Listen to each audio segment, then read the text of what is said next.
फातिमा की रानी माँ, प्रभु यीशु की माँ, आसरा तू ही है माँ।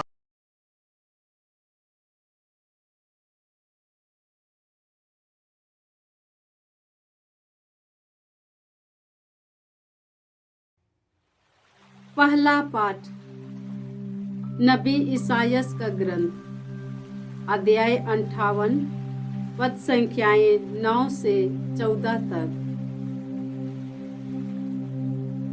यदि तुम अपने बीच में से अत्याचार दूर करोगे, किसी पर अभियोग नहीं लगाओगे और किसी की निंदा नहीं करोगे, यदि तुम भूखों को अपनी रोटी खिलाओगे और पददलितों को तृप्त करोगे, तो अंधकार में तुम्हारी ज्योति का उदय होगा और तुम्हारा अंधकार दिन का प्रकाश बन जाएगा। प्रभु निरंतर तुम्हारा पथ प्रदर्शन करेगा। वह मरुभूमि में भी तुम्हें तृप्त करेगा और तुम्हें शक्ति प्रदान करता रहेगा। तुम सींचे हुए उद्यान के सदृश बनोगे, जल स्रोत के सदृश, जिसकी धारा कभी नहीं सूखती। तब तुम पुराने खंडहरों का उद्धार करोगे और पूर्वजों की नींव पर अपना नगर बसाओगे। तुम चार दीवारी की दरारें पाटने वाले और टूटे फूटे घरों के पुनर्निर्माता कहलाओगे। यदि तुम विश्राम दिवस का नियम भंग करना छोड़ दोगे और उस पावन दिवस को कारबार नहीं करोगे, यदि तुम उसे आनंद का दिन, प्रभु को अर्पित तथा सम्मानीय दिवस समझोगे, यदि उसके आदर में यात्रा पर नहीं जाओगे और कारोबार या व्यापार नहीं करोगे, तो तुम्हें प्रभु का आनंद प्राप्त होगा। मैं तुम लोगों को देश के पर्वत प्रदान करूंगा और तुम्हारे पिता याकूब की विरासत में तृप्त करूंगा। यह प्रभु का कहना है। प्रभु की वाणी। ईश्वर को धन्यवाद। भजन अनुवाक्य। हे प्रभु, अपना मार्ग मुझे दिखा, जिससे मैं तेरी सच्चाई पर चल सकूं। हे प्रभु, अपना मार्ग मुझे दिखा, जिससे मैं तेरी सच्चाई पर चल सकूं। हे प्रभु, मेरी प्रार्थना सुन, मुझे उत्तर दे। मैं दरिद्र और अभागा हूँ, मेरी रक्षा कर। मैं तेरा भक्त हूँ, तुझ पर भरोसा है, अपने दास को बचा। अनुवाक्य। हे प्रभु, अपना मार्ग मुझे दिखा, जिससे मैं तेरी सच्चाई पर चल सकूं। हे प्रभु, अपना मार्ग मुझे दिखा, जिससे मैं तेरी सच्चाई पर चल सकूं। हे प्रभु, तू ही मेरा ईश्वर है, मुझ पर दया कर। मैं दिन भर तुझे पुकारता हूँ। हे प्रभु, अपने दास को आनंद प्रदान कर। मैं तेरी आराधना करता हूँ। अनुवाक्य। हे प्रभु, अपना मार्ग मुझे दिखा, जिससे मैं तेरी सच्चाई पर चल सकूं। हे प्रभु, अपना मार्ग मुझे दिखा, जिससे मैं तेरी सच्चाई पर चल सकूं। हे प्रभु, तू भला है, दयालु है और अपने पुकारने वालों के लिए प्रेममय। हे प्रभु, मेरी प्रार्थना सुनने और मेरी दुहाई पर ध्यान देने की कृपा कर। अनुवाक्य। हे प्रभु, अपना मार्ग मुझे दिखा, जिससे मैं तेरी सच्चाई पर चल सकूं। हे प्रभु, अपना मार्ग मुझे दिखा, जिससे मैं तेरी सच्चाई पर चल सकूं। जय घोष। प्रभु कहता है, मैं पापी की मृत्यु से नहीं, बल्कि इससे प्रसन्न हूँ कि वह पश्चाताप करे और अनंत जीवन के पथ पर आगे बढ़े।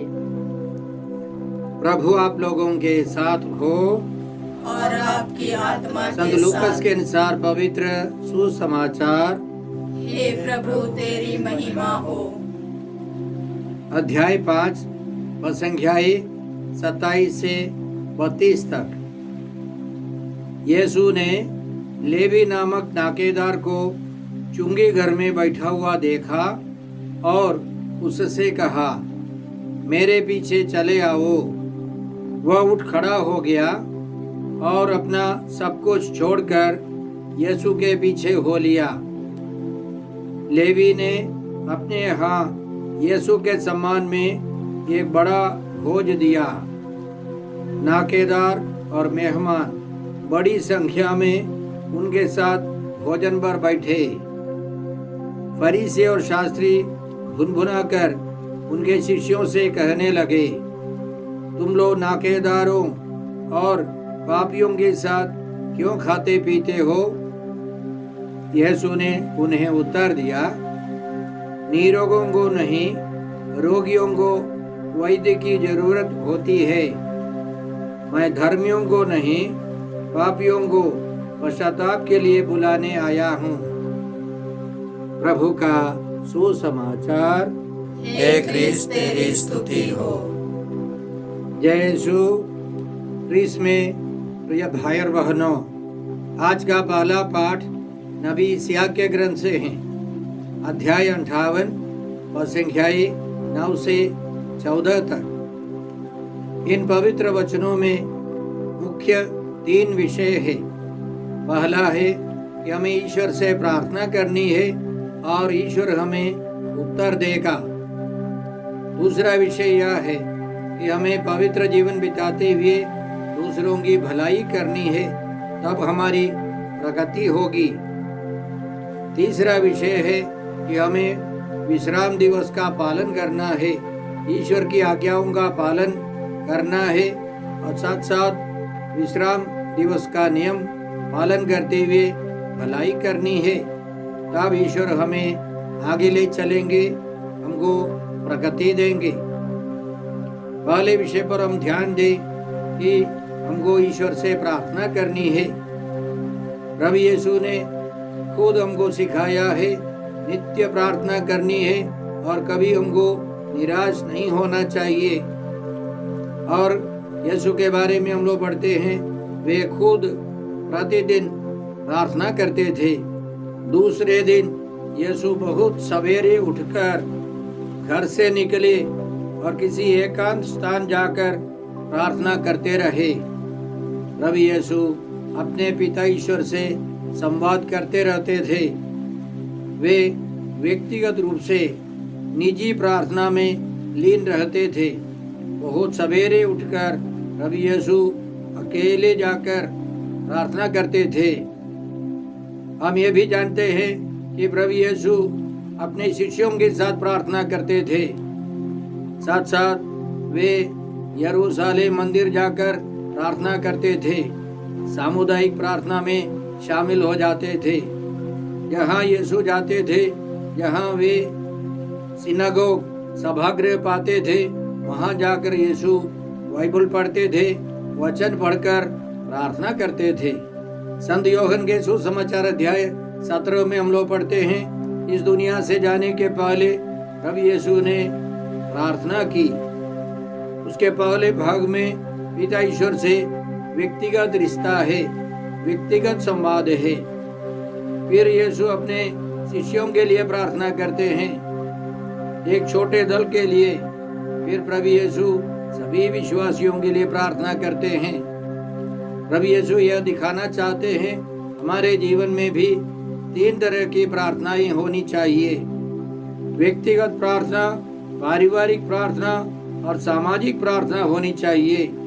हर एक व्यक्ति के जीवन में सफल होने के लिए इसी तरह 3 प्रार्थनाओं की जरूरत होती है।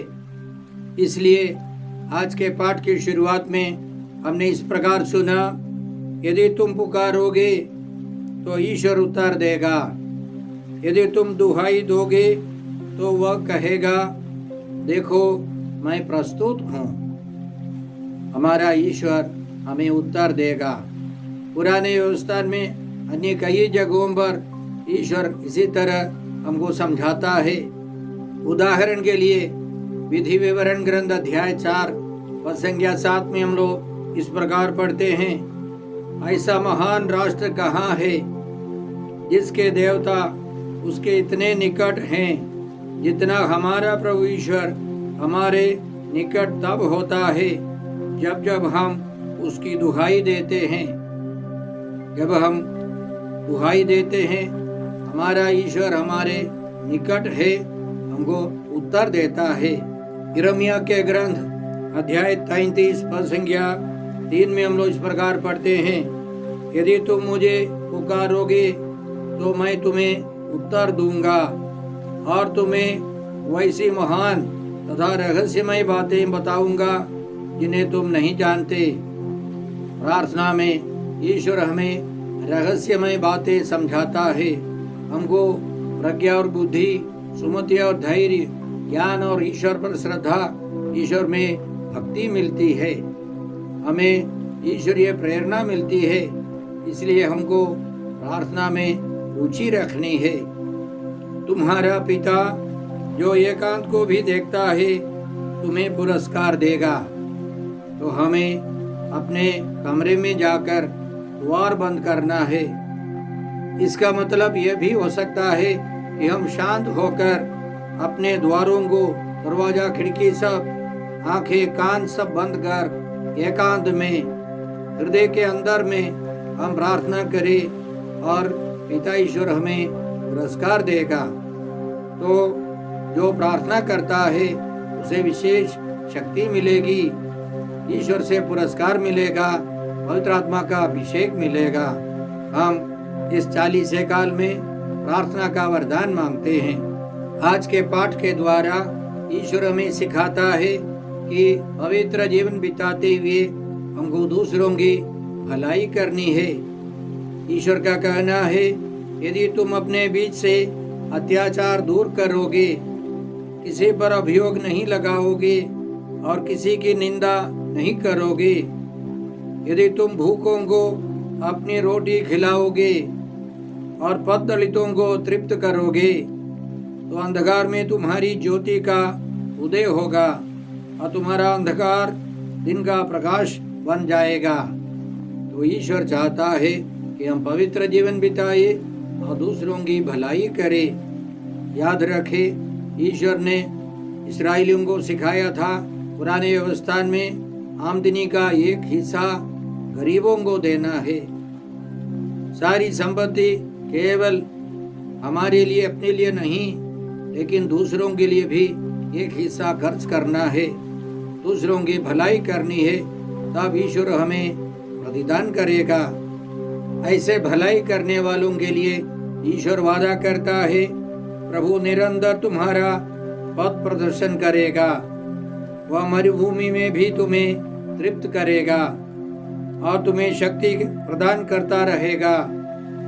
तुम सींचे हुए उद्यान के सदृश बनोगे, जल स्रोत के सदृश जिसकी धारा कभी नहीं सूखती।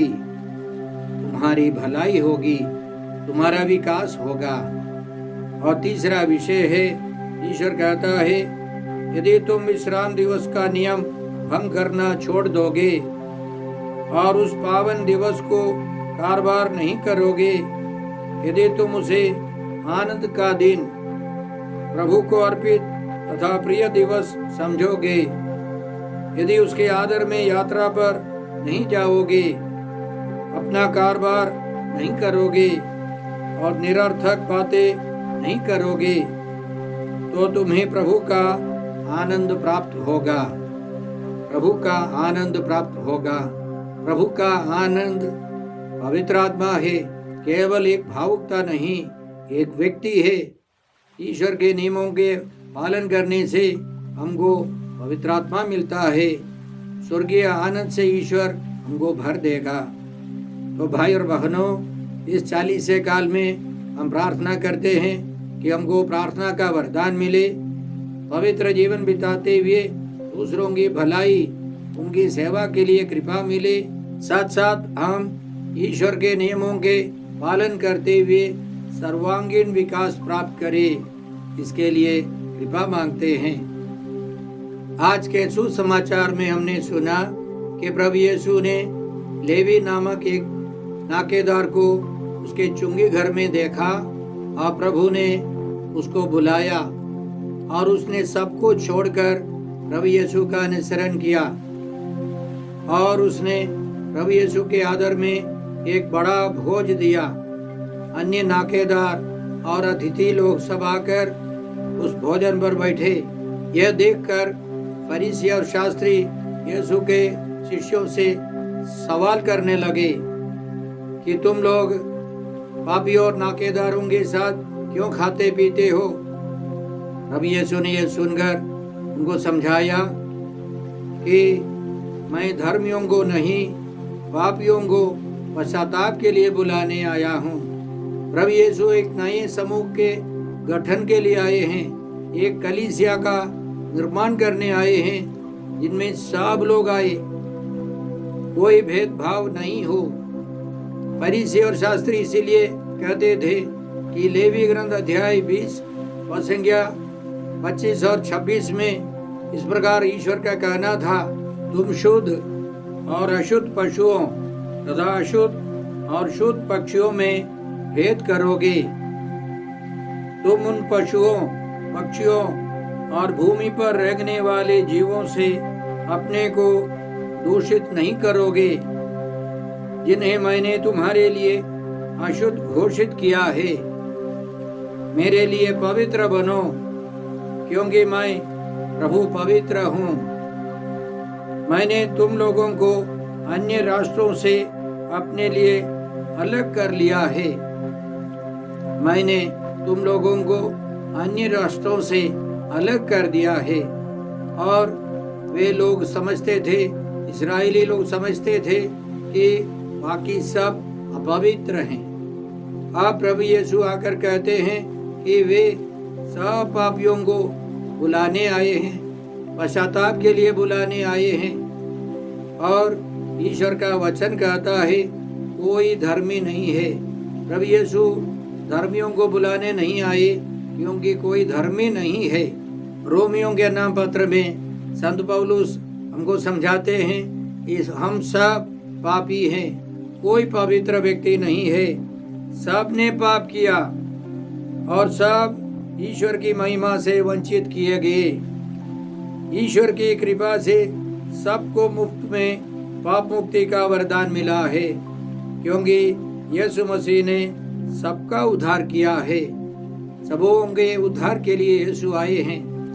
और संत पेतरुस को प्रभु ने अच्छी तरह समझाया कि हम किसी को शुद्ध और अशुद्ध घोषित नहीं करें। पेतरुस को एक वाणी यह कहते सुनाई पड़ी, पेतरुस उठो, मारो और खाओ।